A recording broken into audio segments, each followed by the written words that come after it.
What's happening, good people? I just got back into the multi-effects game. The NUX MG 50 Li coming at you.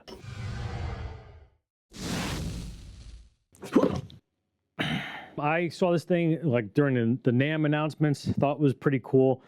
Watched a couple of videos on it to kind of get the grasp of it, but didn't want to get too down into the weeds. I did watch their live streams on all the aspects because I want to make so much content with this thing. Instead of telling you why I wanted to get this, what I like about it, what I don't like about it, because I feel like most of the people that are actually going to watch this video aren't going to know me and not going to care really about my opinion. Hopefully after couple of videos in the series we'll do why I like this, the shortcomings that I think about it. But today we're just going to build some patches on this thing. While I'm getting this thing set up, I'll show you all of the stuff that came with it, do the unboxing. It was really cool. This is a really great product. It does some things really well and it has some things that are a little bit shortcomings, but 3 different types of routings with this thing inside the system, and we'll show that to you. Future videos, we're going to actually model some pedals, model some amps.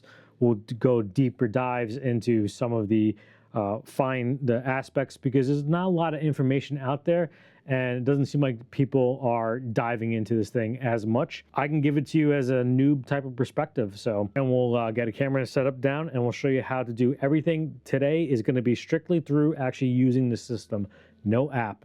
Next video, probably do an app. Are you happy to see me, or are those like knob protectors?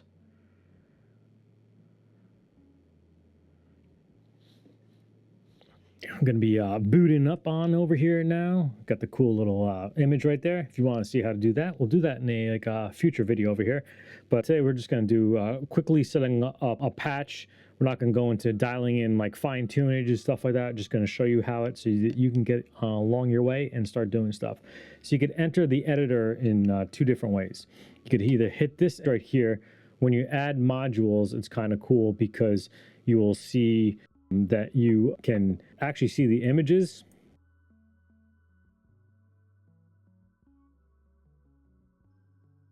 We'll start off with just like a gate just to get it in there. Over here,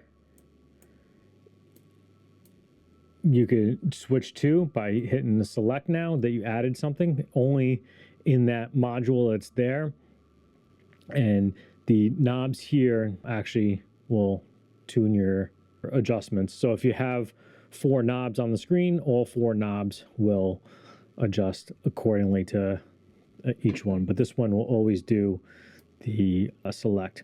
If you do not save your parameter when you adjust something in this setting right here, then you kind of lose it. So you just want to hit save. Let's save, and we're just going to save it under users empty. The stomp mode over here, if you want to move that, you hit that button right there that shows you the chain. Now you can move it wherever you need to. Sometimes I like to add stuff in here first if I have an idea of exactly what I want to add, and then I'll go back to the other one and change it via the screen, because sometimes the images will help you what you're looking for. So we want to go to, say, when you put in your amp, you want to put your amp like either number 4 or number 5. As you think about it, if you're going to have a gate, say you want to do a wah, a compression, a distortion, you're already up to number 5 over here. So I almost sometimes will just put it so that I have an amp and then the IR right there, because they really do give you so many blocks. But if you get really creative with stuff, it's gonna fill up kind of easy. So then I'll just put an amp in for now. I'm gonna do module. I'm gonna go swooping down to amp. So if you know the models, they pretty much don't hide what they really actually are. We're just gonna do a Brit 800 and then add it right there. And then when you go and move to the next spot, if here right now, it sounds kind of harsh because you don't have a IR loaded. So we're going to go to modules, we go to IR and module, mono for now.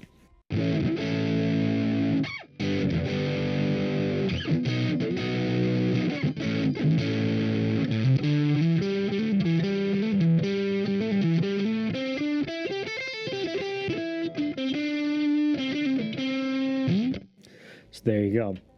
Now, if you want to go back and add some effects, depending on where you want to go, because you could actually even take now and send something out. Say you have a pedal that you want to work into you have two send in returns, or if you want to go out to another amp, you really can too. We'll do that in another video in advanced routing. So next one, we're just going to throw in a TS9. It always goes well with it. So there you go.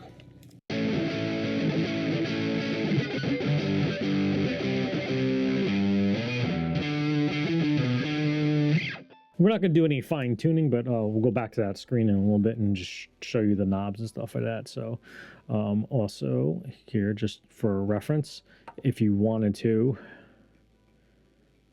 you could throw in a distortion, and I believe you could do up to 4 of, let's see if you can add one over here. Yeah, so you could do up to 4 of the drives. They call them the effects here. I think they said something you could do up to 3, I think. See the 3. Yeah, so there's only three delays. I think it has to do with how much the actual DSP could handle. So just to get rid of all them, you just, and we'll go to actually into the future video too on how to assign these to foot switches so that you could turn off your distortion and your drive if you didn't want to for this demo purposes. But now we got the delay here.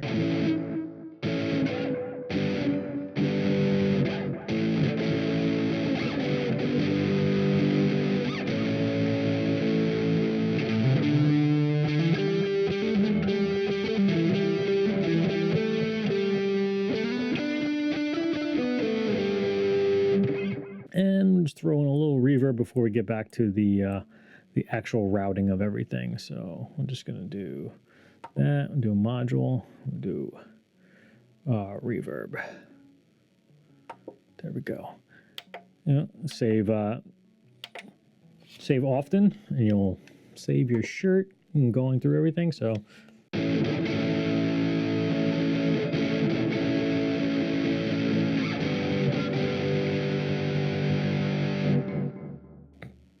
Right, and now we got the amp model section pulled up over here, so you can just get to that from the screen over here, and it shows you all of the images. So now you can go into that, and like I said, the corresponding knobs affect the time, you know, the actual effect itself. Then you switch to the next one,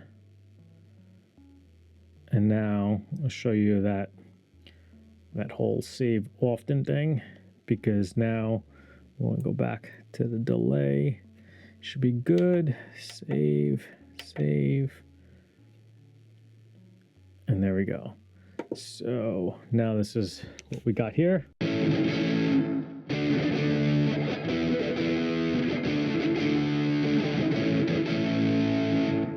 And I feel like this is the best way to show you. I'll do a future video too on actually using the app. I mean, the app is really just pointing and clicking. But what I really like about this is the actual chaining effect thing here. So the best way to add your 2 amps to your mix is to actually highlight this chain and then go to your next pedal in line over here. So anything that goes from A to B, so you're gonna be sending your signal straight through and also through that loop. So if you want to have the gate cut off, if you're gonna have another high gain amp, you're just gonna hit the move button over here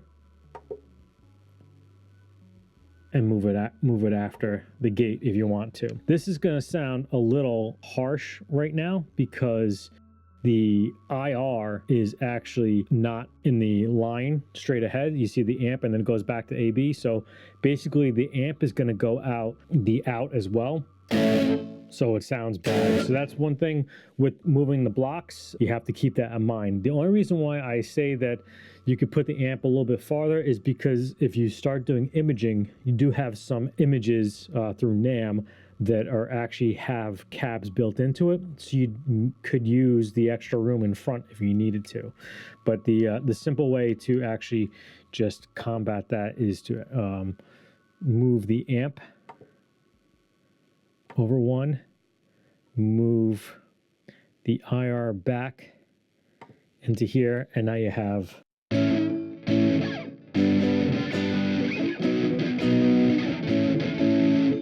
that decent sound again. So this is nice because you have your delay going out through the unaffected part, or if you want to have your delay after, I don't know why you'd want to, but you know, that's the beauty of the one over here. If you want to have it after your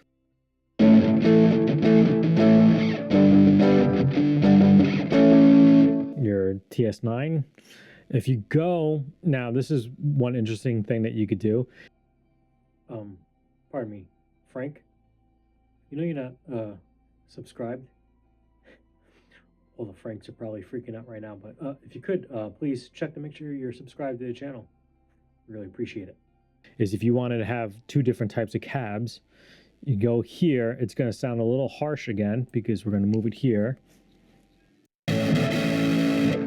So what's happening is you have your cab going straight through to an IR, and then it's going through your delays and reverbs over here, and it doesn't have a IR. So if you take an IR here, put it in the mix, the only thing is when you add an IR right after you add the amp, it kind of gives you a nice IR that is aligned with that amp. But now when you put it, might not sound so great, because if you go, we're gonna save that. I always highly recommend saving before you switch screens. But now we're gonna go to see that. So you see, this is the IR that it came up with when you picked the Brit 800, and then it shows whatever the last one in line, I guess it does. Not really sure, but so we're gonna go, let's see.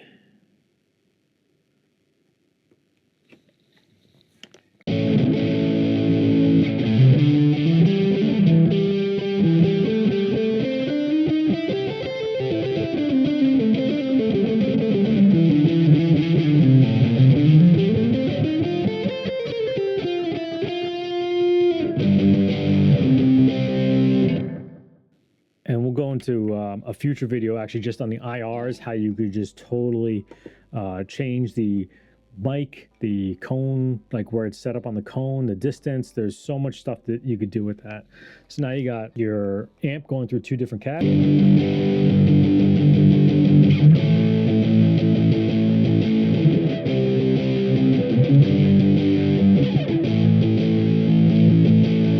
It gives you a beefier sound than just a single one. So now we're going to add an amp. So you don't want to have your amp going into another amp. I mean, that's definitely a sound that if you wanted to. So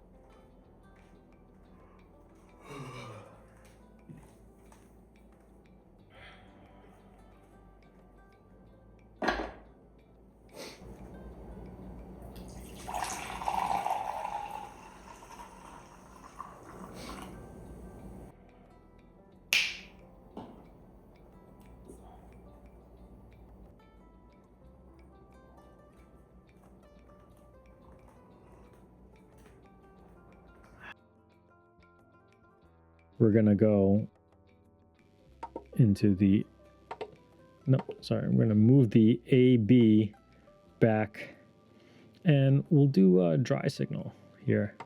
So now I'm gonna have to just move the IR there, do that, and we'll put another amp in.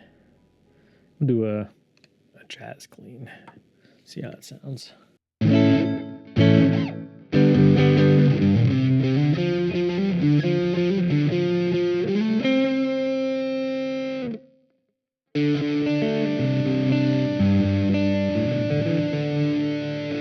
So there you have it. You have basically pretty much a wet, dry type of rig combined all into one over here. The beauty of this actually is the next chain path, which serves for so many different reasons, because you can only combine your chain in there. So whatever you send out to your 1/4 inch, whatever you send out to your XLR is going to be both. But if you go to this next one here and you go to the dual, now you have it split. The only issue is that you want to move, obviously, because you're right now you have amp into amp. It's kind of wonky. So that's the one thing I liked about this editor, was that it's so easy just to move things over. So now you have that there, and if you work your way back and know what you want, then you could really start at the beginning and end of your chain, so you don't have to do a lot of this moving about and stuff. So now, actually, you want to move that AB back to because that would still be amp into amp, and we'll go before the jazz clean. So now, what I can show you is I can isolate each one, the XLR or the out, and I'll switch back and forth now.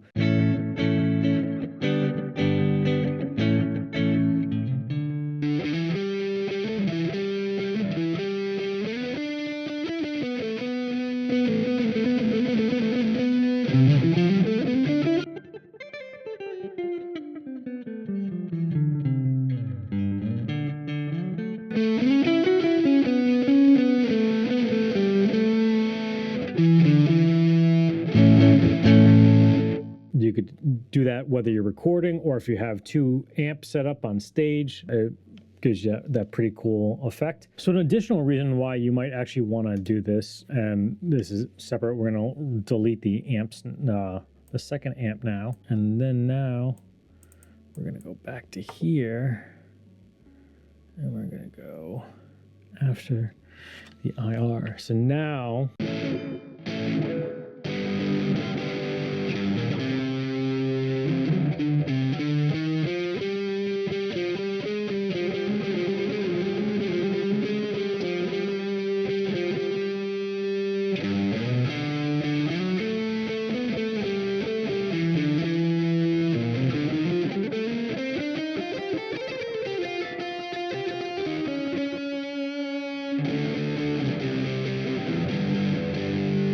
So this, in effect, you could actually do is you could send out your XLR to the front of house, maybe do in-ear monitors or something to this through your out, so that you could add some modulation effects and delay effects, some things that might mess you up a little bit, especially us novice players. So the audience is getting the full effect, or if you're recording, you're getting the full effect, and you're only hearing what you essentially want through the out, because the delay is not going out the out. As I showed you, I switched back and forth between the delayed effect and the non-delayed effect, but you're still getting that full amp through both. So pretty big beast over here, and that's just the tip of the iceberg. We've got so many more videos coming out about this thing. So all right, well, I mean, this thing, it never ceases to amaze me, what this thing's got going on.